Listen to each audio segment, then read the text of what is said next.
জমিনে খুলাফায়ে রাশেদা এমন দৃষ্টান্ত স্থাপন করে গেছে, কিয়ামত পর্যন্ত একজন সাহাবীকে যদি ফলো করতে পারে আমার আর আপনার নাজাতের জন্য যথেষ্ট হবে, ঠিক কিনা? এই জন্য আল্লাহ বলেন ইন্নাল্লাহা ইয়া'মুরু বিল আদলি।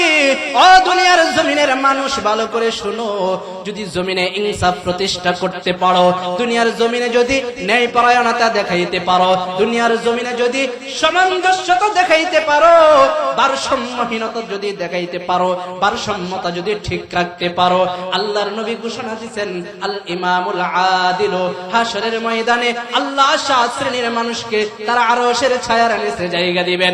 এর ভিতরে 1 নাম্বার হলো তারা দুনিয়াতে ইনসাফ করবে যারা, ঠিক না? 2 নাম্বার নবী আমার ডেকে বলেন ওয়াশাবুন নাশাআ ফি ইবাদাতিল্লাহ, ওয়াশাবুন নাশাআ ফি ইবাদাতিল্লাহ।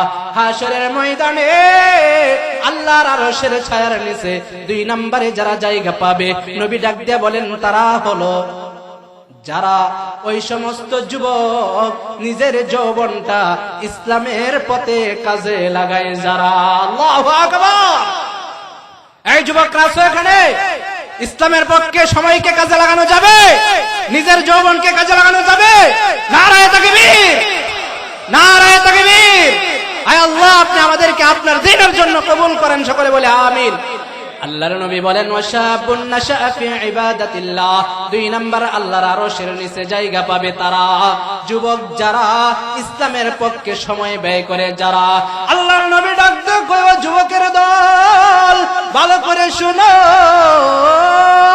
হাশরের ময়দানে যদি আল্লাহর আরশের ছায়ার নিচে জায়গা পেতে চাও, যদি আল্লাহর আরশের নিচে যদি থাকতে চাও, যদি আল্লাহর আরশের নিচের চেয়ারে যদি বসতে চাও, যদি হাশরের ময়দানে সূর্যের তাপ থেকে বাঁচতে চাও, যৌবনটাকে আল্লাহর দ্বীনের জন্য কাজে লাগাও, যৌবনটাকে নিজ ইসলামের জন্য কাজে লাগাও, যৌবনটাকে নামাজের ভিতরে কাজে লাগাও, যৌবনটাকে জিকিরের ভিতরে কাজে লাগাও, যৌবনটাকে আল্লাহর কোরআন তেলাওয়াতে কাজে লাগাও, যৌবনটাকে জিহাদের ময়দানে কাজে লাগাও। হাশরের ময়দানে আমি নবী আল্লাহর আরশের নিচে তোমাদের জন্য চেয়ারের ব্যবস্থা করে দিব। হযরত ইব্রাহিম ইবনে আদহাম রাহমাতুল্লাহি আলাইহি জগৎ বিখ্যাত একজন আল্লাহর ওলি, আসরের নামাজের ইমামতি করে মসজিদ থেকে বাহির হইছেন। বাহির হয়ে দেখেন মসজিদের সামনে এক যুবক আহ আহ আহ করে চিল্লাইতেছে। ইব্রাহিম ইবনে আদহাম ডাক দিয়ে কয়, আরে যুবক কেন তুমি আহ বলে চিল্লাইতেছো? যুবক ডাক দিয়ে কয়, আপনি কি এই মসজিদের ইমাম? জি আমি এই মসজিদের ইমাম। ও ইমাম সাহেব, আপনার কাছে একটা মাসলা জানার ছিল। কি মাসআলা?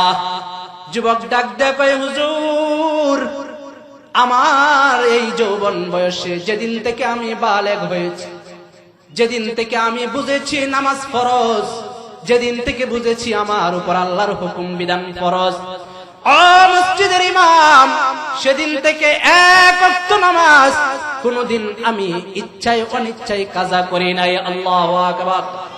ইচ্ছায়ও না অনিচ্ছায়ও না, কোনদিন কাজা হয় নাই। এমন কি কেউ আছি যে আমার জীবনে নামাজ কাজা হয় নাই? আছি এখানে কেউ? হাত তুলতে পারবেন কেউ? হুজুর বালেগ হওয়ার পর থেকে আজ পর্যন্ত 1 ওয়াক্ত নামাজ কোনদিন কাজা হয় নাই। আশ্চর্য হয়ে গেছে যুবক, তোমার কোনদিন কি নামাজ কাজা হয় নাই? হুজুর আশ্চর্যের কিছু নাই, নামাজ তো কাজা কোনদিন করি নাই। যুবক বয়সে আজ পর্যন্ত জামাত ছাড়া কোনদিন নামাজ পড়ি নাই। আল্লাহু আকবার। হুজুরের চোখগুলো আরো বড় হয়ে গেছে। কি বলো? যৌবন বয়সে তুমি জামাতের সাথেও নামাজ পড়ো? যুবক ডাক দেয় কই, হুজুর আশ্চর্য হওয়ার কিছু নাই, জামাতের সাথে নামাজ তো পড়ি, আজ পর্যন্ত 1 ওয়াক্ত নামাজ তাকবীরে ওলা ছাড়া পড়ি নাই। আল্লাহু আকবার। তাহলে তুমি আহ আহ বলে কেন কান্না করো? আয় মানুষ, আমি কৃষি কাজে জমিনে ছিলাম, মসজিদের মাইকের আওয়াজ যখন কানে গেছে, নাঙ্গলের চাষটা বন্ধ করে আমি মসজিদের দিকে দৌড় দিয়েছি, রওনা করেছি। দুর্ভাগ্যবশত মসজিদ পর্যন্ত আসতে আসতে আয়েশা দেখি আজকের আসরের নামাজের জামাত শেষ হয়ে গেছে। চিন্তা করলাম দুনিয়ার জমিনের কাজ করতে গিয়ে আজকে আসরের জামাত ছুটে গেল। ও হুজুর, আজ থেকে আর কোনোদিন দুনিয়ার কাজে আমি যাব না। ইব্রাহিম ইবনে আদম ডাক দিয়ে কই, যুবক কেন তুমি দুনিয়ার কাজে যাবা না? যুবক ডাক দিয়া কয়, যে কাজ আমাকে নামাজের জামাত ছুটাইয়া দেয়, যে কাজ আমাকে মসজিদে আসতে দেরি করায়, ওই কাজে আমি যাব না। ইব্রাহিম ইবনে আদম ডাক দিয়া কয়, যুবক তোমার কাজে তুমি যাও, তোমার কোনো টেনশন নাই, পেরেশানি নাই। যুবক ডাক দিয়া কয়, কেন? ইব্রাহিম ইবনে আদম ডাক দিয়া কয়, যুবক আজকের আসরের জামাতে যত সওয়াব হইছে, আসরের নামাজে যত মুসল্লি হইছে, আমি ইমাম সহ যত মানুষ আজকে আসরের নামাজ পড়েছি, সমস্ত মানুষের নামাজের সওয়াব, জামাতের সওয়াব তোমাকে যদি দিয়া দেই তুমি কি খুশি হবা? যুবক ডাক দেয়া কয়, আপনাদের নামাজের সওয়াব আমাকে কেন দিবেন? ইব্রাহিম ইবনে আদম ডাক দেয়া কয়, তোমার সাথে একটা লেনদেন করতে চাই, করবা কিনা বলো? যুবক ডাক দেয়া কয়, কে লেনদেন করবেন? ইব্রাহিম ইবনে আদম ডাক দেয়া কয়, আজকের আসরের জামাতের যত সওয়াব হইছে সমস্ত সওয়াব আমরা তোমাকে দিয়া দিব। তুমি যে আহ বলে চিৎকার দিয়েছো, ওই চিৎকারটা শুধু আমারে দিয়া দাও। আল্লাহু আকবার। যুবক আশ্চর্য হয়ে ডাক দেয়, ও ইব্রাহিম ইবনে আদম, আমার আহের ভিতরে কি আছে আমাকে একটু জানায়া দেন।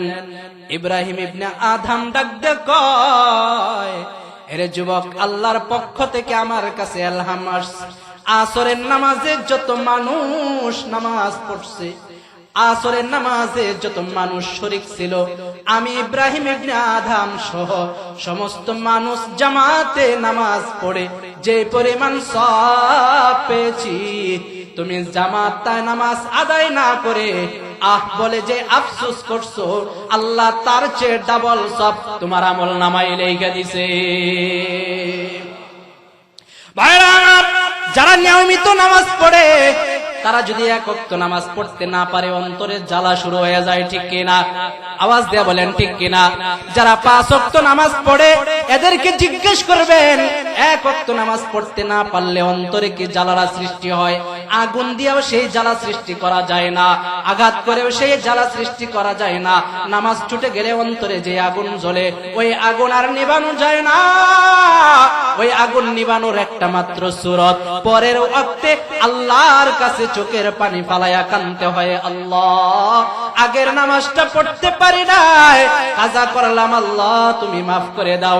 একমাত্র চোখের পানি দিয়ে সেই আগুন নেবানো যায়, দুনিয়ার কোন পানি দিয়ে অন্তরের সেই আগুন নেবানো যায় না, ঠিক না? وقال تعالى في شان حبيبه إن الله وملائكته يصلون على النبي يا أيها الذين آمنوا صلوا عليه وسلموا تسليما. সকলে দুরূদ শরীফ পড়ি। আল্লাহুম্মা সাল্লি আলা মুহাম্মাদিন ওয়া আলা আলি মুহাম্মাদ كما صليت على إبراهيم وعلى آل إبراهيم إنك حميد مجيد. اللهم بارك على محمد وعلى آل محمد كما باركت على إبراهيم وعلى إنك حميد مجيد. بلغ العلا بكماله كشف الدجى بجماله حسنت جميع خصاله صلوا عليه وآله. জাগনা হায় জাগলো अफलाक की साया तले हशर तक सोना पड़ेगा कब्र की साया तले बलगल उला बि कमाली जुड़े कशफत दुजा बि जमालिही हसनत जमीअ खिसालिही सल्लु अलैहि व आलिहि ला इलाहा इल्लल्लाह जुड़े ला इलाहा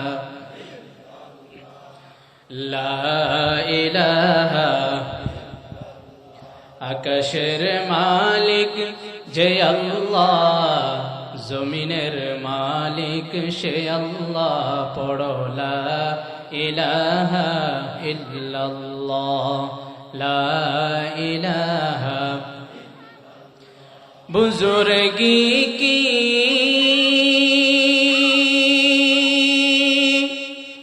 नहीं हमको जरूरत गुलाम अपना बना हमको खुदाया ला इलाहा जोड़े ला इलाहा যার দিলে আছে আল্লাহর ভয় আল্লাহ আল্লাহ সব সময় যার দিলে আছে আল্লাহর ভয় আল্লাহ আল্লাহ সব সময় আহার নিদ্রা ভালো লাগে না আহার নিদ্রা ভালো লাগে না ভালো লাগে শুধু ইল্লাল্লাহ লা ইলাহা লা ইলাহা ইল্লাল্লাহ লা ইলাহা এই কালিমা পড়লে পড়ে লাগবে কাজে ওই কবরে এই কালিমা পড়লে পড়ে লাগবে কাজে ওই কবরে এই কালিমার রৌশনীতে এই কালিমার রৌশনীতে কবর হবে উজালা লা ইলাহা ইল্লাল্লাহ লা ইলাহা লা ইলাহা ইল্লাল্লাহ মুহাম্মাদুর রাসূলুল্লাহ সাল্লাল্লাহু আলাইহি ওয়াসাল্লাম সুবহানাকা লা ইলমা লানা ইল্লা মা আল্লামতানা ইন্নাকা আনতাল আলিমুল হাকীম আলহামদুলিল্লাহ হালিমাতুস সাদিয়া রাদিয়াল্লাহু তাআলা আনহা মহিলা মাদ্রাসা ও মরহুম হাজী আইনউদ্দিন রাহমাতুল্লাহি আলাইহি নুরানি কিন্ডারগার্টেনের উদ্যোগে আয়োজিত আজকের তাফসীরুল কুরআন মাহফিলে উপস্থিত সম্মানিত সভাপতি দিগর উলামায়ে কেরাম আজকের মাহফিলের সম্মানিত প্রধান আলোচক আন্তর্জাতিক খ্যাতিসম্পন্ন মুফাসসিরে কুরআন বিশিষ্ট আলেমে দ্বীন আলহাজ হযরত মাওলানা মুফতি আনিসুর রহমান সাহেব দামাত বারাকাতুহুম আলিয়া ইতিমধ্যে আমাদের মধ্যে তিনি উপস্থিত হয়েছেন আমার আগে আলোচনা করেছেন বিশিষ্ট ইসলামী চিন্তাবিদ হযরত মাওলানা সাইফুল ইসলাম সাহেব দামাত বারাকাতুহুম আলিয়া সহ অনেক বিজ্ঞ উলামায়ে কেরাম সামনে উপবিষ্ট বিভিন্ন প্রত্যন্ত অঞ্চল থেকে আগত দিনদার পরহেজগার সমবয়স্ক যুবক ভাইয়েরা বৃদ্ধ বাবারা পর্দার আড়ালে অবস্থানরত আদর্শবতী সালেহা আবেদা জাকেরা শাকেরা আম্মাজান আয়েশার উত্তরসূরি আমার মা ও ভগ্নীগণ সর্বপ্রথম ওই মহান রব্বুল আলামিনের দরবারে শুকরিয়া আদায় করছি যে রব্বে কায়নাত আমাকে আপনাকে সমাজের হাজার হাজার মানুষের মধ্য হতে পছন্দ করে ভালোবেসে নির্ণয় করে আদর করে জান্নাতের এই বাগানে আসার এবং বসার তৌফিক দান করেছেন, সে মুনিবের শুকরিয়া আদায়ার্থে সকলে মন খুলে দিল খুলে শুকরিয়া আদায় করি। সকলে বলি আলহামদুলিল্লাহ। মাহফিলে আসতে পেরে আপনারা খুশি না বেজার? আপনারা খুশি হলেও একজন বেজার হয়েছে, তার নাম কি? আওয়াজ দিয়ে বলেন, তার নাম কি? মাহফিলে আসলে যে বেজার হয় সে মানুষ নাকি শয়তান? সুতরাং আমরা শয়তানকে খুশি বেজার করতে পেরে খুশি না বেজার?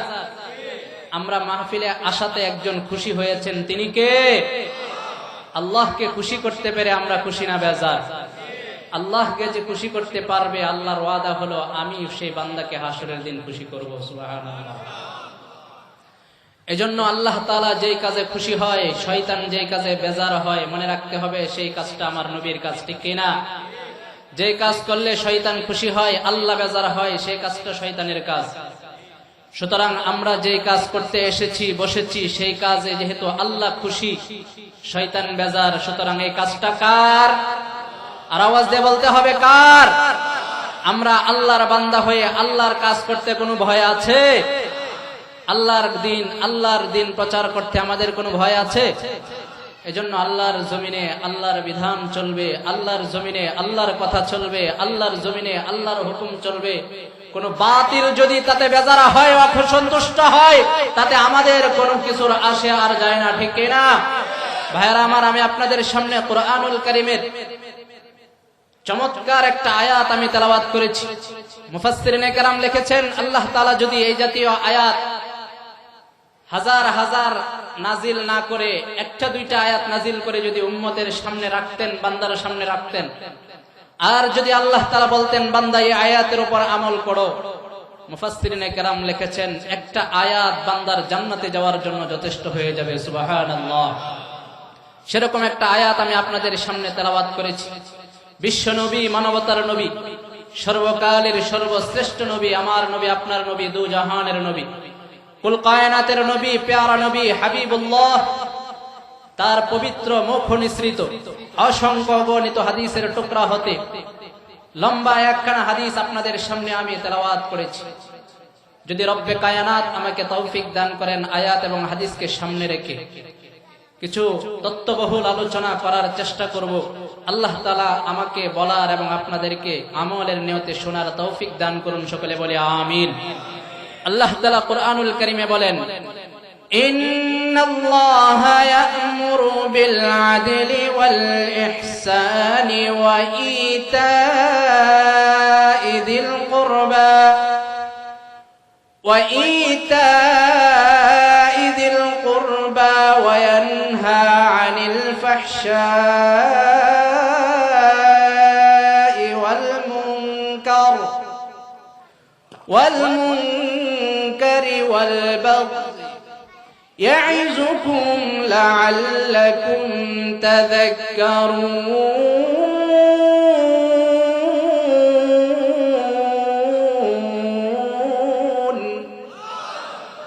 আল্লাহ তাআলা বলেন, পৃথিবীর জমিনের মানুষের জন্য আমি 6টা কাজ রাখছি। কয়টা?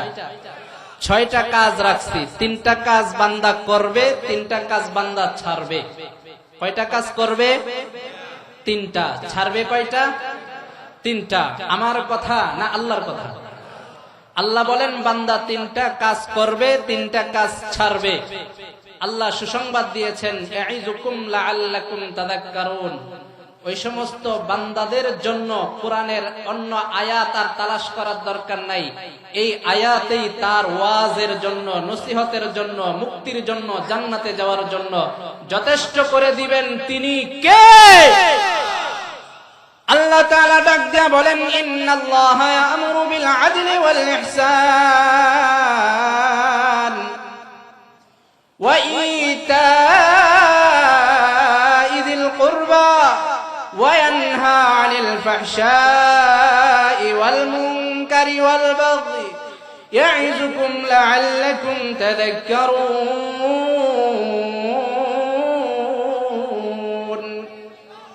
আল্লাহ তাআলা ডাক দিয়ে বলেন, বান্দা আমি আল্লাহ 3টা কাজ করার আদেশ দিয়েছি।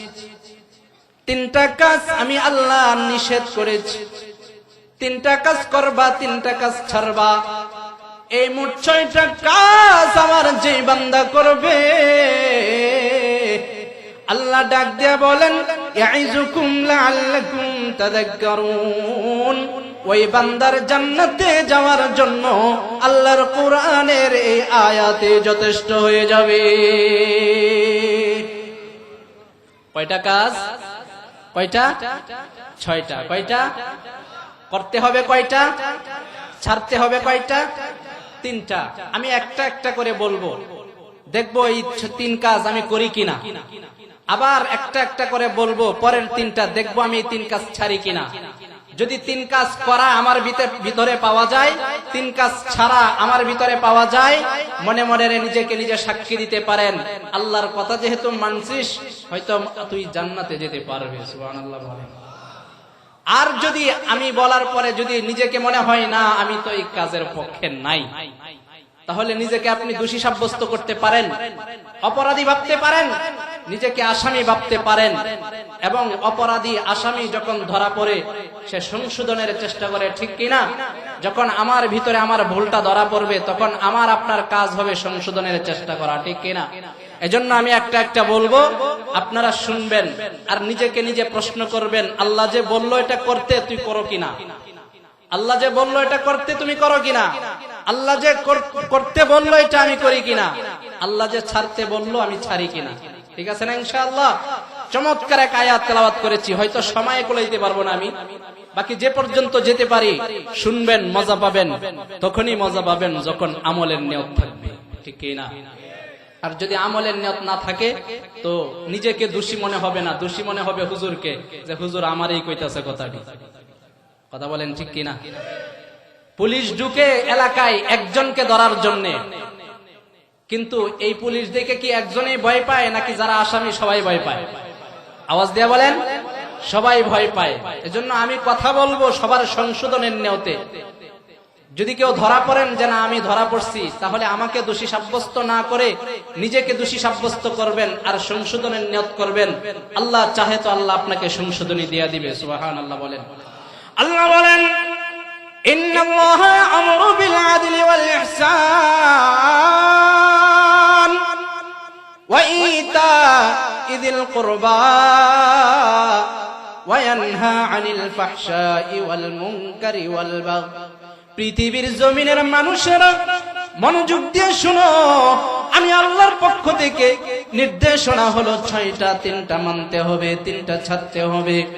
আমি আল্লাহর 6 কাজের 3টা যে করতে পারবে, 3টা যে ছাড়তে পারবে, আমি আল্লাহর পক্ষ থেকে ওয়াদা দিলাম বান্দা তোর জন্য আমি আল্লাহর এই 6 আদেশ নিষেধ এই তোর হেদায়েতের জন্য যথেষ্ট। আমি আল্লাহর এই আয়াত তোর নাজাতের জন্য যথেষ্ট। আমি আল্লাহর এই আয়াত তোর মুক্তির জন্য যথেষ্ট। আল্লাহ বলেন ইন্নাল্লাহা ইয়া'মুরু বিল আদলি। আল্লাহ ডাক দিয়ে বলেন, ও পৃথিবীর মানুষেরা ভালো করে শুনো, আমি আল্লাহর পক্ষ থেকে 1 নাম্বার আদেশ হলো, যদি দুনিয়াতে আল্লাহ তোমাকে কোনো অভিভাবক বানায়, কি বানায়? আওয়াজ দিয়ে বলেন, কি বানায়? অভিভাবক বানায়। অভিভাবকের অনেকগুলো স্তর আছে। অভিভাবকের 1 নাম্বার স্তর হলো আমি নিজের অভিভাবক নিজেই, ঠিক কিনা? আওয়াজ দিয়ে বলেন ঠিক কিনা? আমি আমার নিজের অভিভাবক, সুতরাং আমার ব্যাপারে আল্লাহ আমাকে জিজ্ঞেস করবে। যারা ফ্যামিলির অভিভাবক, আল্লাহ তাকে তার ফ্যামিলি সম্পর্কে জিজ্ঞেস করবে। কেউ যদি সমাজের অভিভাবক হয়, তাকে সমাজ সম্পর্কে আল্লাহ জিজ্ঞেস করবে। কেউ যদি ইউপি অভিভাবক হয়, তাকে ইউনিয়ন সম্পর্কে তাকে জিজ্ঞেস করা হবে।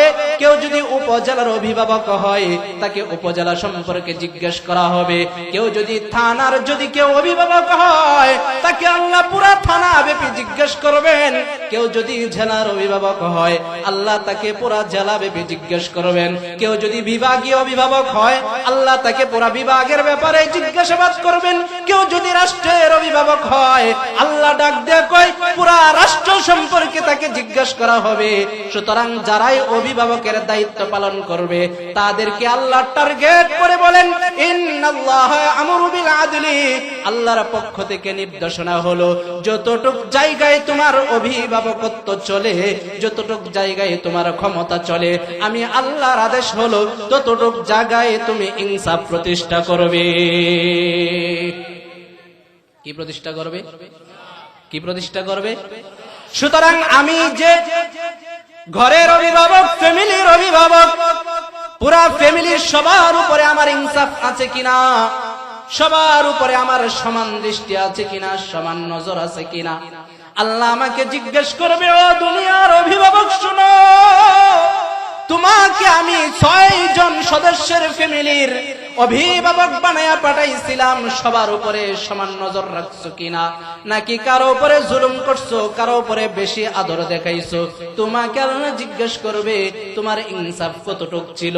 যাকে আল্লাহ ইউপি চেয়ারম্যান বানাইছে, চেয়ারম্যানকে আল্লাহ জিজ্ঞেস করবে গোটা একটা ইউনিয়নের দায়িত্ব তোমার হাতে দিয়েছিলাম, ওই ইউনিয়নের যতজন মানুষ ছিল, চাই সে গরিব থাক, চাই সে ধনী থাক, চাই সে বাড়িওয়ালা থাক, চাই সে বারাটিয়া থাক, চাই সে ব্যানওয়ালা থাক, চাই সে রিক্সাওয়ালা থাক, ঠেলাওয়ালা থাক, ধনী থাক, মূর্খ থাক, শিক্ষিত থাক, সবার উপর তোমার ইনসাফ ঠিক ছিল কিনা আল্লাহ ইউপি চেয়ারম্যানকে জিজ্ঞেস করবে।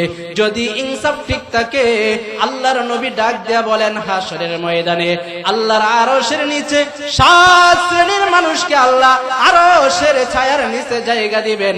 তার 1 নাম্বার যে পাবে, আল্লাহর নবী বলেন আল ইমামুল আদিলু, ওই নেতা, ওই অভিভাবক, ওই ইউপি চেয়ারম্যান, ওই থানার চেয়ারম্যান, ওই বিভাগীয় চেয়ারম্যান অথবা মন্ত্রী এমপি, তাকে আল্লাহ সর্বপ্রথম আল্লাহর আরশের ছায়ার নিচে জায়গা দিবে। তাহলে আল্লাহর আরশের নিচে ছায়া পাওয়াটা কঠিন না সহজ? সহজ। কঠিন না সহজ? আওয়াজ দিয়ে বলেন কঠিন না সহজ? আমার যদি 4 জন সন্তান থাকে, একজন স্ত্রী আছে, মা আছে, বাবা আছে, যদি এই 6-7 জনের উপরে আমি ইনসাফ করে যদি দুনিয়ার থেকে যেতে পারি, যদি এই 6-7 জনের উপরে আমি ন্যায় বিচার করে যদি দুনিয়ার থেকে বিদায় হতে পারি, আল্লাহর নবী বলেন আল ইমামুল আদিলু, আল্লাহর আরশের নিচে 7 শ্রেণীর মানুষ জায়গা পাবে। আল্লাহর নবী বলেন সর্বপ্রথম আল্লাহ যাকে তার আরশের নিচে জায়গা দিবেন, সে হলো ওই অভিভাবক, ওই নেতা, ওই দায়িত্বশীল, যে তার দায়িত্বাধীন থাকা মানুষের উপর ইনসাফ প্রতিষ্ঠা করে। ইনসাফ যদি কোথাও থাকে, ওই মানুষের উপর কেউ কোনোদিন আপত্তি করতে পারে না। আল্লাহ তাআলা ডাক দিয়া বলেন ইন্নাল্লাহা ইয়া'মুরু বিল আদলি, 3 আদেশের ভিতরে 1 নাম্বার আদেশ হলো আমি আল্লাহর পক্ষ থেকে ইনসাফের আদেশ। সুতরাং যে যতটুক দায়িত্ব পালন করবা, সুতরাং ওই দায়িত্বের ভিতরে যেন জুলুম না হয়। তোমাকে যতটুকু দায়িত্ব দেওয়া হবে, ওই দায়িত্বের ভিতরে যেন অবহেলা না হয়। তোমাকে যতটুকু দায়িত্ব দেওয়া হবে, তার ভিতরে যেন 2 নজর না হয়, চোখ 2টা যেন 2 দিকে না থাকে। গরিবের উপরে যেমন দৃষ্টি থাকবে, ধনীর উপরেও তেমন দৃষ্টি রাখতে হবে। ধনীর উপরে যেমন দৃষ্টি থাকবে, গরিবের উপরেও তেমন দৃষ্টি রাখতে হবে। অপরাধী যে হবে, অপরাধীকে শাস্তি দিতে হবে। নিরপরাধী যে হবে, তাকে মুক্তি দিতে হবে।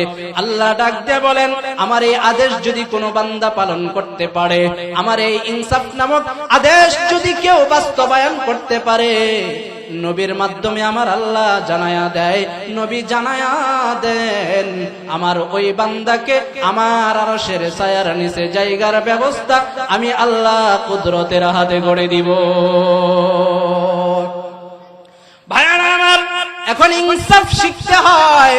ইনসাফ নিজে নিজে বোঝা যায় না, কারণ আমরা টাকার বান্ডিলের ভিতরে ইনসাফ গোপন রাখি। ঠিক কিনা? আওয়াজ দেয়া বলেন।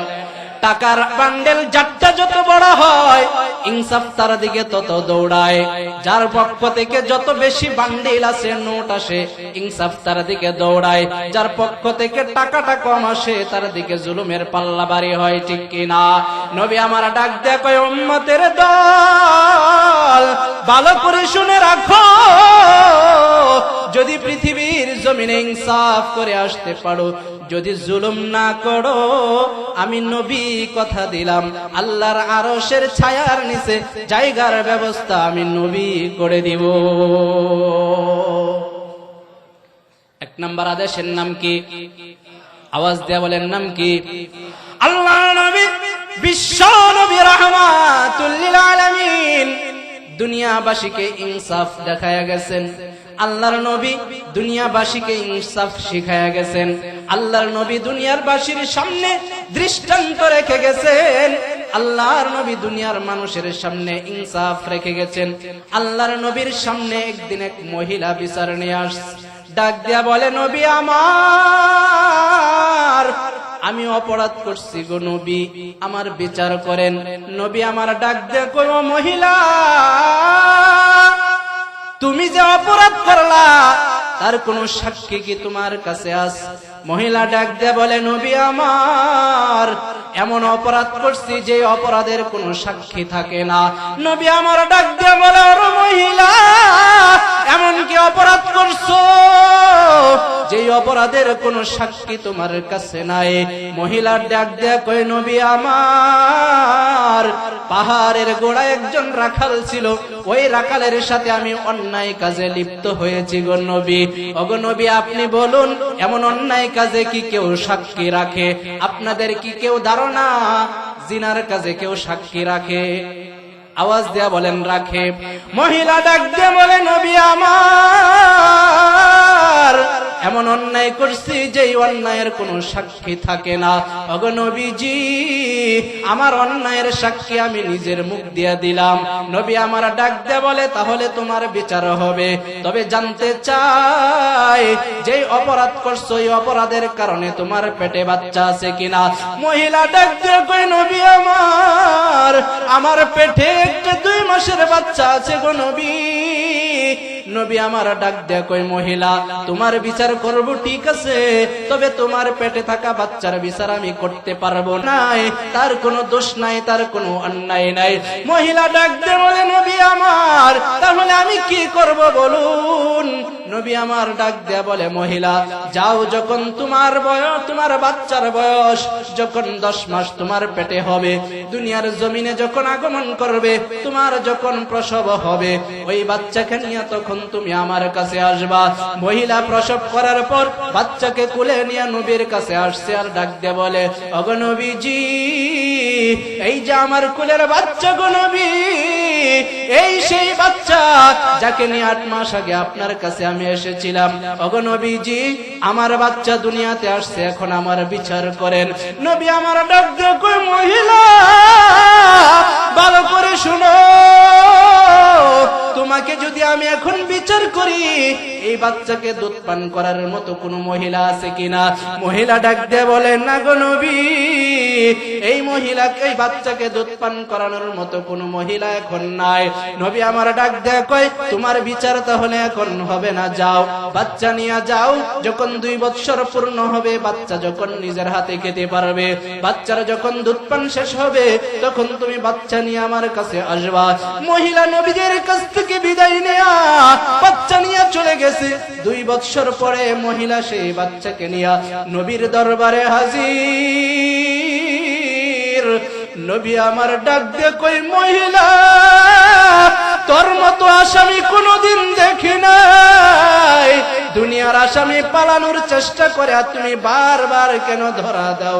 ও মহিলা, দুনিয়ার আসামি পালানোর চেষ্টা করে, একবার ছুটি পাইলে আর কোনদিন পুলিশের হাতে ধরা দেয় না, আর কোনদিন বিচারকের হাতে ধরা দেয় না। তুমি কেন বারবার আমার হাতে ধরা দাও গো মহিলা? মহিলা ডাক দিয়ে কই, ওগো নবীজি, আমি শুনেছি আপনার হাতের যেই বিচার জমিনে হয়, আমার আল্লাহ হাসরের ময়দানে আর সেই বিচার করবে না। আল্লাহু আকবার। ওগো নবীজি, আমি চাই জমিনে আপনার হাতে বিচার পাইয়া জমিনের অন্যায় আমি জমিনে শেষ করি, হাসরের ময়দানে লক্ষ কোটি মানুষের সামনে জিনাকারী হইয়া যেন আমার দাঁড়াতে না হয়। নবী আমার ডাক দেয় কই, মহিলা, বাচ্চাকে নিজের হাতে খাইতে পারে? মহিলা একটা রুটি হাতে দিয়া বলে, নবী আমার, এই যে তাকায়া দেখে, আবার বাচ্চা কোন নিজের হাতে নিজে খাইতে পারে, আর দুধ খাওয়াইতে হয় না, হাতে তুলেও খাওয়াইতে হয় না। নবী আমার ডাক দিয়ে কই, মহিলা, এই বাচ্চার দায়িত্ব আমি তোমাকে এখন পাথর দিয়ে আঘাত করে মেরা ফেলা হবে, তোমার কি কোনো আপত্তি আছে? মহিলা বলেন, না গো নবী, আমার কোনো আপত্তি নাই। এই রকম যখন বিচারের কার্য চলতেছে, সাহাবায়ে কেরাম সামনে বসা, চোখ দিয়া ঝরঝর করে পানি ছাড়তেছে। কেমন করে নবী তাকে পাথর মারবো গো নবী? এমন মহিলা তো জীবনেও কোনোদিন আমরা দেখি নাই, যে বারবার অপরাধ নবীর কাছে এসে স্বীকার করে। নবী আমার ডাক দিয়ে কই, সাহাবীরা, আল্লাহর কোরআনের বিধান লঙ্ঘন করা যাবে না। ওমর বসা, আবু বকর বসা, উসমান বসা, আলী বসা, সমস্ত সাহাবায়ে কেরাম কান্নার রোল পড়ে গেছে। নবীর সামনে চোখের পানি ফালায়া কান্দে।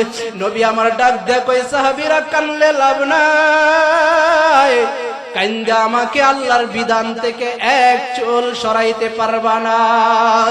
আর সাহাবায়ে কেরাম পরামর্শ করলেন, নবীকে যায়া জানায়া দাও মহিলাটা মক্কার কুরাইশ বংশের লোক। কে যাবে নবীর কাছে এই সংবাদ নিয়া? কারো সাহস হয় না।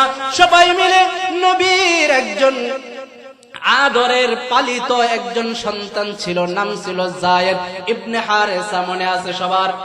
নবীর একজন পালক পুত্র ছিল যায়েদ ইবনে হারেসা। সেই যায়েদের ঘরে একজন আল্লাহ সন্তান দিয়েছিলেন, তার নাম ছিল উসামা। নাম কি? আওয়াজ দিয়া বলেন, নাম কি? তার নাম ছিল উসামা। নবী উসামাকে বড় আদর করতেন, কারণ আদরের নাতি। উসামারে সবাই মিলে বুঝায়া পাঠায়া দিছে, যাও তোমার দাদার কাছে যায়া বলো, যেই মহিলার বিচার হবে, এই মহিলার বাড়ি হলো মক্কায়, বিচার হচ্ছে মদিনায়। এই কথা বলিয়া পাঠায়া দিছে। নবী যদি আবার কিছু জিজ্ঞাসা করে, বলবা মহিলাটা কুরাইশ বংশের। কুরাইশ বংশের কোন মহিলার যদি বিচার হয়, আমার নবীর বংশেরও কলঙ্ক হয়ে যাবে। উসামা ইবনে যায়েদ এসে নবীর পিছন দিক থেকে আইসা নানার কানে কানে বলে, নানা শুনছেন নি? কি শুনবো, কি শুনাইতে চাও?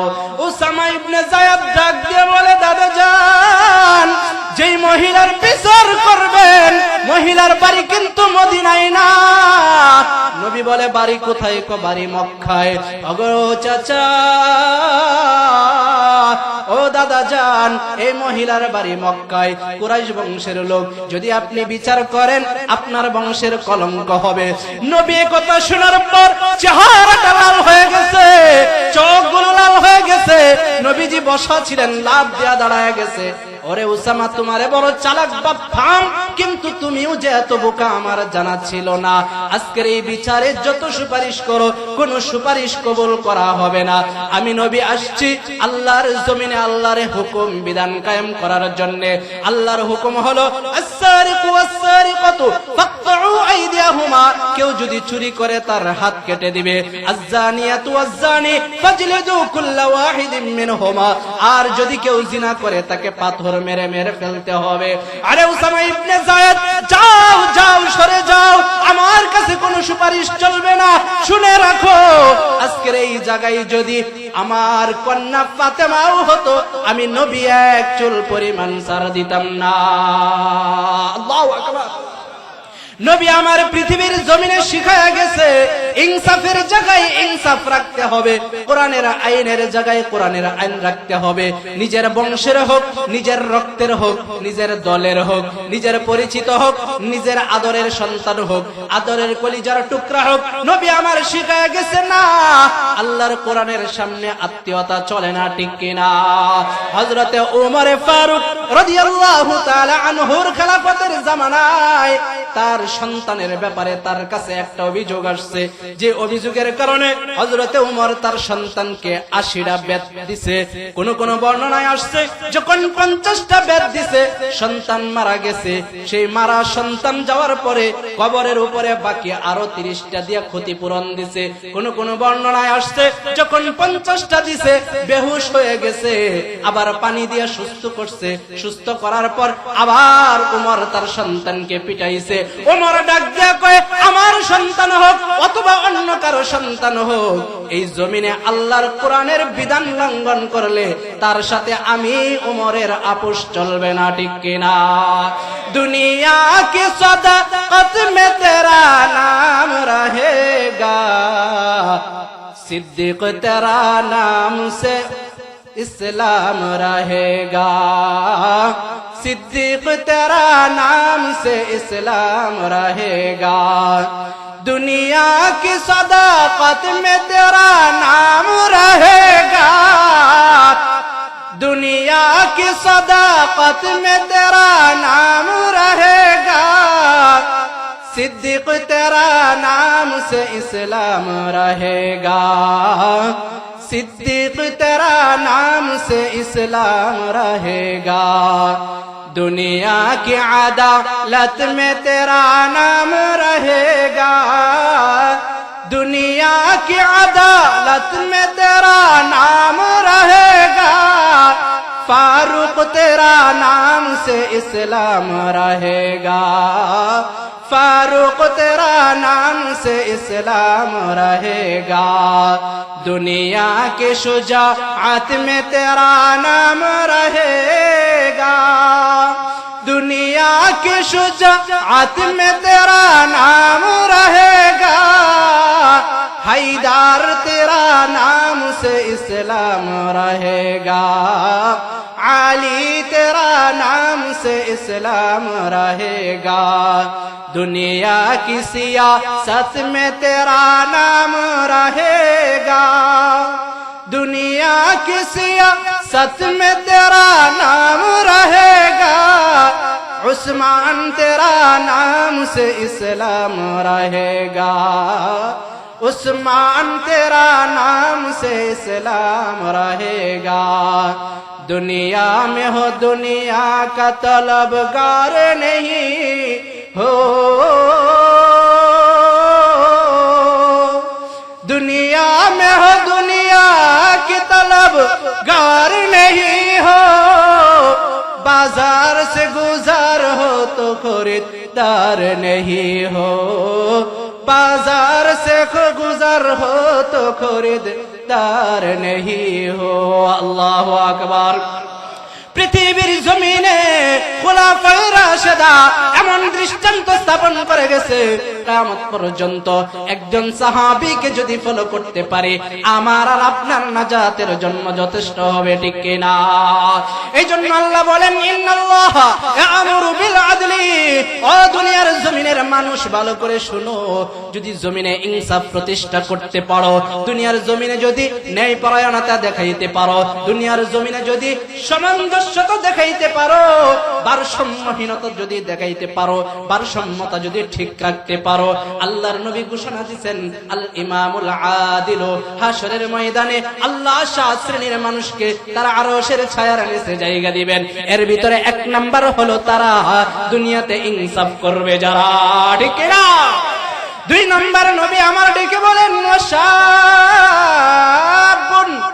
নাশাআ ফি ইবাদাতিল্লাহ,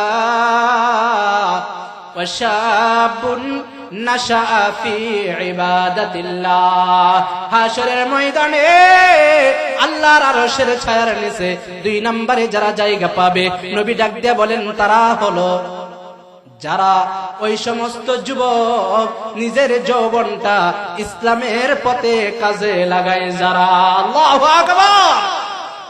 এই যুবকরা আছো এখানে, ইসলামের পক্ষে সময়কে কাজে লাগানো যাবে, নিজের যৌবনকে কাজে লাগানো যাবে? নারায়ে তাকবীর, নারায়ে তাকবীর। আয় আল্লাহ আপনি আমাদেরকে আপনার দ্বীনের জন্য কবুল করেন, সকলে বলে আমিন। আল্লাহর নবী বলেন ওয়াশাবুন নাশাআ ফি ইবাদাতিল্লাহ, 2 নাম্বার আল্লাহর আরশের নিচে জায়গা পাবে তারা যুবক যারা ইসলামের পক্ষে সময় ব্যয় করে যারা। আল্লাহর নবী ডাক দিয়ে কয় যুবকের দল ভালো করে শুনো, হাশরের ময়দানে যদি আল্লাহর আরশের ছায়ার নিচে জায়গা পেতে চাও, যদি আল্লাহর আরশের নিচে যদি থাকতে চাও, যদি আল্লাহর আরশের নিচের চেয়ারে যদি বসতে চাও, যদি হাশরের ময়দানে সূর্যের তাপ থেকে বাঁচতে চাও, যৌবনটাকে আল্লাহর দ্বীনের জন্য কাজে লাগাও, যৌবনটাকে নিজ ইসলামের জন্য কাজে লাগাও, যৌবনটাকে নামাজের ভিতরে কাজে লাগাও, যৌবনটাকে জিকিরের ভিতরে কাজে লাগাও, যৌবনটাকে আল্লাহর কোরআন তেলাওয়াতে কাজে লাগাও, যৌবনটাকে জিহাদের ময়দানে কাজে লাগাও। হাশরের ময়দানে আমি নবী আল্লাহর আরশের নিচে তোমাদের জন্য চেয়ারের ব্যবস্থা করে দিব।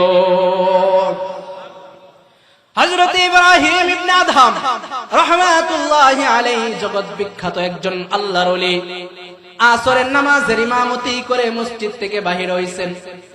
বাহির হয়ে দেখেন মসজিদের সামনে এক যুবক আহ আহ আহ করে চিল্লাইতেছে। ইব্রাহিম ইবনে আদহাম ডাক দিয়ে কয়, আরে যুবক, কেন তুমি আহ বলে চিল্লাইতেছো? যুবক ডাক দিয়ে কয়, আপনি কি এই মসজিদের ইমাম? জি, আমি এই মসজিদের ইমাম। ও ইমাম সাহেব, আপনার কাছে একটা মাসলা জানার ছিল। কি মাসআলা? যুবক ডাক দিয়ে কয়, হুজুর, আমার এই যৌবন বয়সে যেদিন থেকে আমি বালেগ হয়েছি, যেদিন থেকে আমি বুঝেছি নামাজ ফরজ, যেদিন থেকে বুঝেছি আমার উপর আল্লাহর হুকুম বিধান ফরজ, ও মসজিদের ইমাম, সেদিন থেকে এক ওয়াক্ত নামাজ কোনদিন আমি ইচ্ছায় অনিচ্ছায় কাজা করি নাই। আল্লাহু আকবার। ইচ্ছায়ও না অনিচ্ছায়ও না, কোনদিন কাজা হয় নাই। এমন কি কেউ আছে যে আমার জীবনে নামাজ কাজা হয় নাই? আছে এখানে কেউ? হাত তুলতে পারবেন কেউ? হুজুর, বালেগ হওয়ার পর থেকে আজ পর্যন্ত এক ওয়াক্ত নামাজ কোনদিন কাজা হয় নাই। আশ্চর্য হয়ে গেছে যুবক, তোমার কোনদিন কি নামাজ কাজা হয় নাই?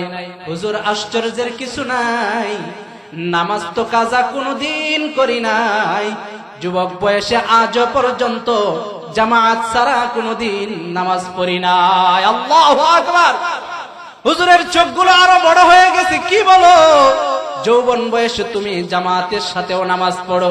যুবক ডাক দেয় কই, হুজুর, আশ্চর্য হওয়ার কিছু নাই, জামাতের সাথে নামাজ তো পড়ি, আজ পর্যন্ত এক ওয়াক্ত নামাজ তাকবীরে ওলা ছাড়া পড়ি নাই। আল্লাহু আকবার। তাহলে তুমি আহ আহ বলে কেন কান্না করো? ইমাম সাহেব, আমি কৃষি কাজে জমিনে ছিলাম, মসজিদের মাইকের আওয়াজ যখন কানে গেছে, নাঙ্গলের চাষটা বন্ধ করে আমি মসজিদের দিকে দৌড় দিয়েছি, রওনা করেছি। দুর্ভাগ্যবশত মসজিদ পর্যন্ত আসতে আসতে আইসা দেখি আজকের আসরের নামাজের জামাত শেষ হয়ে গেছে। চিন্তা করলাম, দুনিয়ার জমিনের কাজ করতে গিয়ে আজকে আসরের জামাত ছুটে গেল। ও হুজুর, আজ থেকে আর কোনদিন দুনিয়ার কাজে আমি যাব না। ইব্রাহিম ইবনে আদহাম ডাক দিয়ে কই, যুবক, কেন তুমি দুনিয়ার কাজে যাবে না? যুবক ডাক দিয়া কয়, যে কাজ আমাকে নামাজের জামাত ছুটাইয়া দেয়, যে কাজ আমাকে মসজিদে আসতে দেরি করায়, ওই কাজে আমি যাব না। ইব্রাহিম ইবনে আদহাম ডাক দিয়া কয়, যুবক, তোমার কাজে তুমি যাও, তোমার কোনো টেনশন নাই, পেরেশানি নাই। যুবক ডাক দিয়া কই, কেন? ইব্রাহিম ইবনে আদহাম ডাক দিয়া কয়, যুবক, আজকের আসরের জামাতে যত সওয়াব হইছে, আসরের নামাজে যত মুসল্লি হইছে, আমি ইমাম সহ যত মানুষ আজকে আসরের নামাজ পড়েছি, সমস্ত মানুষের নামাজের সওয়াব, জামাতের সওয়াব তোমাকে যদি দিয়া দেই, তুমি কি খুশি হবা? যুবক ডাক দেয়া কয়, আপনাদের নামাজের সওয়াব আমাকে কেন দিবেন? ইব্রাহিম ইবনে আদহাম ডাক দেয়া কয়, তোমার সাথে একটা লেনদেন করতে চাই, করবা কিনা বলো? যুবক ডাক দেয়া কয়, কে লেনদেন করবেন? ইব্রাহিম ইবনে আদহাম ডাক দেয়া কয়, আজকের আসরের জামাতের যত সওয়াব হইছে, সমস্ত সওয়াব আমরা তোমাকে দিয়া দিব। তুমি যে আহ বলে চিৎকার দিয়েছো, ওই চিৎকারটা শুধু আমারে দিয়া দাও। আল্লাহু আকবার।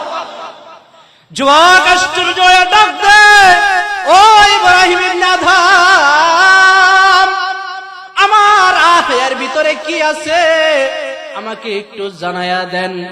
ইব্রাহিম ইবনে আদহাম ডাক দিয়ে কয়, এরে যুবক, আল্লাহর পক্ষ থেকে আমার কাছে ইলহাম আসছে, আসরের নামাজে যত মানুষ নামাজ পড়ছে, আসরের নামাজে যত মানুষ শরীক ছিল, আমি ইব্রাহিম ইবনে আদহাম সহ সমস্ত মানুষ জামাতে নামাজ পড়ে যে পরিমাণ সওয়াব পেয়েছি, তুমি জামাতে নামাজ আদায় না করে আহ বলে যে আফসোস করছো, আল্লাহ তার চেয়ে ডাবল সওয়াব তোমার আমল নামায় লিখে দিছে।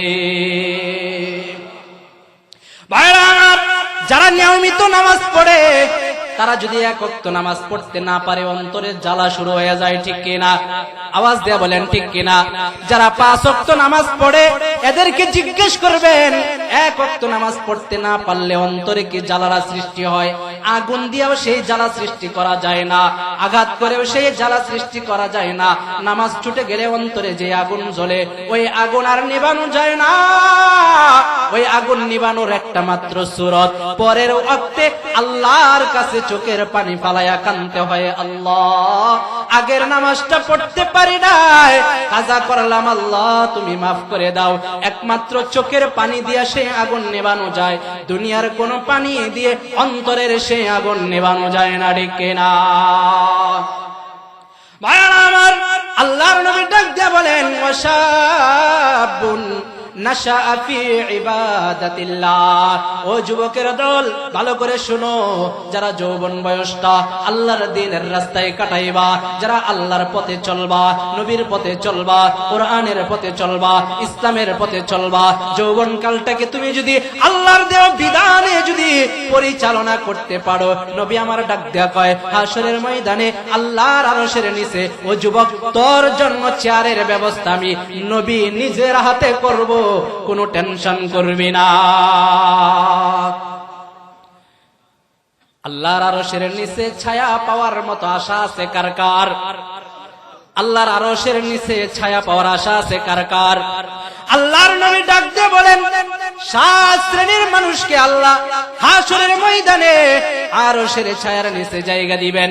1 নাম্বার হলো আল ইমামুল আদিল, যারা ইনসাফ করে, ন্যায় প্রতিষ্ঠা করে।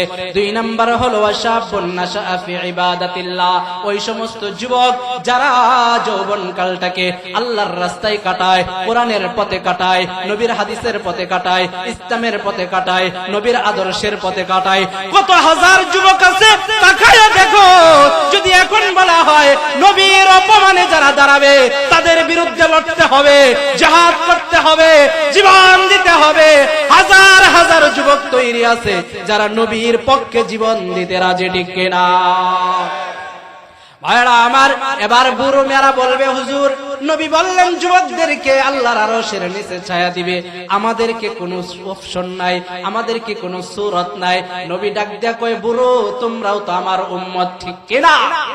আওয়াজ দিয়ে বলেন, আরে বুড়ো মিয়া, তুমিও তো আমার উম্মত, তোমাকে তো আমি ফালাইতে পারি না। এই জন্য নবী পরের অপশনে রাখছেন, ওয়ারাজুলুন কলবুহু মুআল্লাকুন ফিল মাসাজিদ। আল্লাহু আকবার। ওয়ারাজুলুন কলবুহু মুআল্লাকুন ফিল মাসাজিদ। ও বুড়ো মেয়েরা, কানটা খুলে শুনো, 80 বছর বয়স হয়ে গেছে। অনেক বুড়ারে আমি দেখছি 80 বছর বয়স হয়, খেতে কাম করে, সাস্টলে আড্ডা দেয়, রাস্তা দিয়ে হাঁটে, আজান হইলে মসজিদে যায় না। এমন অনেক বুড়ো সমাজে আছে না নাই? সংখ্যায় কি কম না বেশি? এমন একটা সময় মসজিদে যায় যখন হাঁটতে পারে না, এমন একটা সময় মসজিদে যায় যখন সাজদা করতে পারে না, এমন একটা সময়ে মসজিদে যায় যখন রুকু করতে পারে না।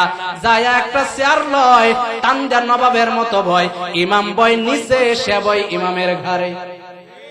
কথা কয়, ইমাম নিচে বইসা নামাজ পড়ায়, হ্যাঁ ইমামের ঘরে বইরা নামাজ পড়ায়।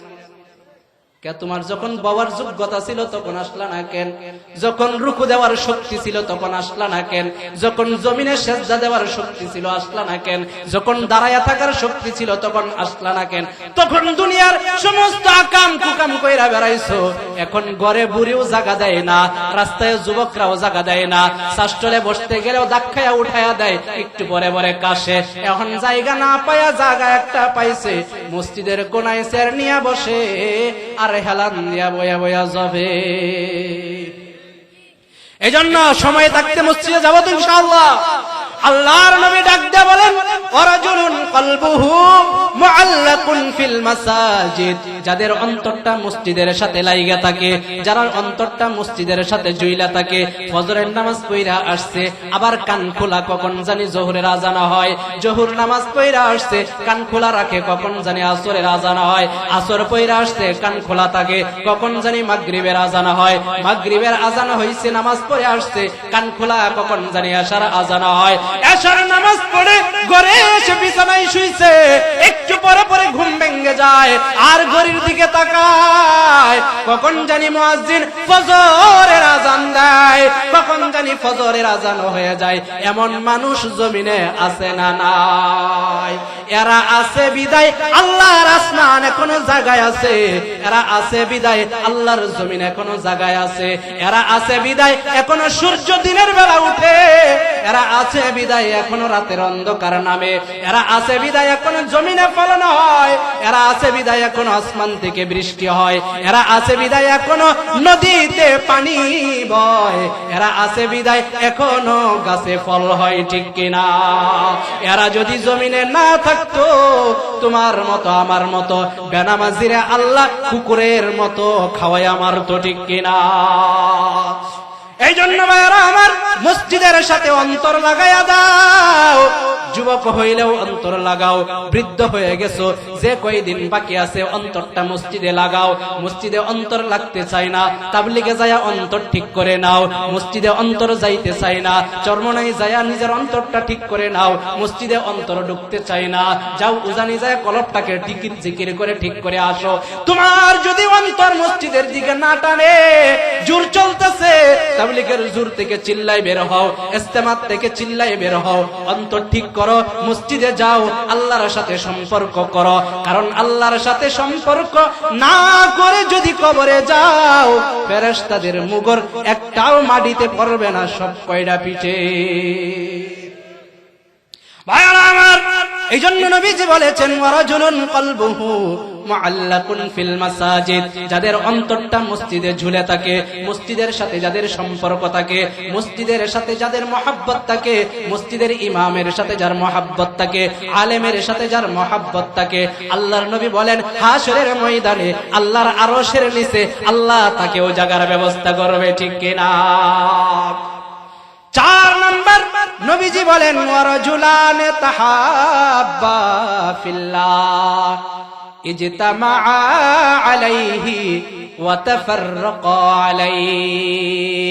ওই দুই পুরুষ, ওই দুই নারী, ওই দুইজন ব্যক্তি যারা একজন আরেকজনকে মহব্বত করে, দুনিয়ার জন্য না, যারা একজন আরেকজনকে মহব্বত করে, তাহাব্বা ফিল্লাহ, আল্লাহর নবী ডাক দেয়া কয়, যারা একজন আরেকজনকে আল্লাহর জন্য মহব্বত করে।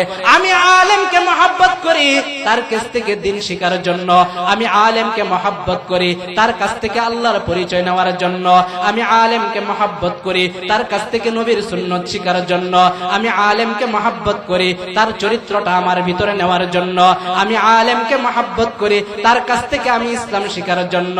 আল্লাহর নবী ডাক দেয়া কয়, এইভাবে যদি আল্লাহর জন্য কেউ কাউকে ভালোবাসে, আল্লাহর নবী বলেন ওয়ারাজুলান তাহাব্বা ফিল্লাহ ইজতামা আলাইহি ওয়া তাফাররাকা আলাইহি, এই দুই ব্যক্তি যদি কখনো একত্রিত হয় আল্লাহর জন্য হয়। যেমন তাবলীগ ওয়ালারা মাশওয়ারায় বসে, নিজের স্বার্থে না, আল্লাহর মহব্বতে। ইজতামা আলাইহি, একত্রিত হয় আল্লাহর জন্য। আবার মাঝে মাঝে দেখবেন আমরা কাউকে কাউকে দূরে ঠেলে দেই, নবী বলেন ওয়া তাফাররাকা আলাইহি, আর পৃথকটাও হয় আল্লাহর জন্য, ঠিক কিনা? আপনাকে যেমন ভালোবাসি, কাদিয়ানীদেরকে তেমন ঘৃণা করি, ঠিক কিনা? সেই ঘৃণা কার জন্য? কার জন্য? যারা নবীর পরে নবী দাবি করবে, আমার নবীর শান নিয়ে যারা খেলবে, আমার নবীর ইজ্জতের উপরে যারা আঘাত করবে, আমার নবীর ইজ্জত নিয়ে যারা ছিনিমিনি করবে, তাদের সাথে আমার কোনো আপোষ নাই, আমাদের কোনো আপোষ নাই। তারা কাফের তো কাফের, ডাইরেক্ট কাফের, তাতে কোনো সন্দেহ নাই, ঠিক কিনা? এই জন্য নবী বলছেন ওয়া তাফাররাকা আলাইহি, তাদের সাথে বিচ্ছিন্নতাও হবে কার জন্য? মহব্বতটাও হবে কার জন্য? নবী বলেন এই দুই যে মানুষ যারা আল্লাহর জন্য মহব্বত করে, আল্লাহর জন্য আলাদা হয়, আল্লাহর নবী বলেন তারাও আল্লাহর আরশের ছায়ার নিচে জায়গা পাবে। কয় শ্রেণী গেল? আওয়াজ দিয়ে বলেন কয় শ্রেণী? 4 শ্রেণী। আর একটা শ্রেণী আছে যে শ্রেণীতে আমরা সবাই ধরা খাওয়া। কি খাওয়া? যেই শ্রেণীতে আমরা সবাই ধরা খাওয়া। বলবো নাকি? বলবো। এখন তো আর টেনশন নাই, এলাকায় চাকরি নাই, টেনশন আছে, এই জন্য এখন আর টেনশন নাই, বলা যায়, ঠিক কিনা? আল্লাহর নবী বলেন 5 নাম্বার হলো ওই ব্যক্তি ওয়ারাজুলুন তালাবাতহু ইমরাআতুন যাতু মানসাবিন ফাকালা ইন্নী আখাফুল্লাহ ফাকালা ইন্নী আখাফুল্লাহ ফাকালা ইন্নী আখাফুল্লাহ। আল্লাহর নবী ডাক দেয়া কই, ওই পুরুষ যে পুরুষে কোন সুন্দরী নারী ডাকে, ডাকে কি ডাকে না? আওয়াজ দিয়ে বলেন, ডাকে কি ডাকে না? আল্লাহর নবী বলেন, ওই পুরুষ যে পুরুষকে কোন সুন্দরী নারী ডাকে, কিসের জন্য ডাকে? ভালো কাজের জন্য। মহিলারা কি ভালো কাজের জন্য ডাকে? নবী বলেন ওয়ারাজুলুন তালাবাতহু যাতু মানসাবিন, নবী বলেন ওই পুরুষ যাকে কোনো মহিলা তাকে গুনাহের কাজে ডাকে, আর সে ডাকে সাড়া না দিয়ে বলে ইন্নী আখাফুল্লাহ, তুমি যেই কাজে আমারে ডাকতেছো এই কাজের ব্যাপারে আমি কাকে ভয় করি? কাকে ভয় করি? তুমি যেই কাজের জন্য আমাকে ডাকো আমি আল্লাহকে ভয় করি, সুতরাং তোমার ডাকে সাড়া দিতে পারবো না। আর আমরা এখন অপেক্ষায় থাকি কেউ যদি একটু ডাক দিত তার সাথে একটু কথা বলতাম। কথা বলেন ঠিক কিনা? সারাদিন মেসেঞ্জারে চেক করি, আহারে ফ্রেন্ড লিস্টে কে কে আছে, নামগুলোকে মাঝে মাঝে একটু লাইক পাঠাই, মাঝে মাঝে একটু হাত নাড়াইয়া পাঠাই, কেউ যদি সাড়া দেয় তার সাথে রাতটা কাটবে।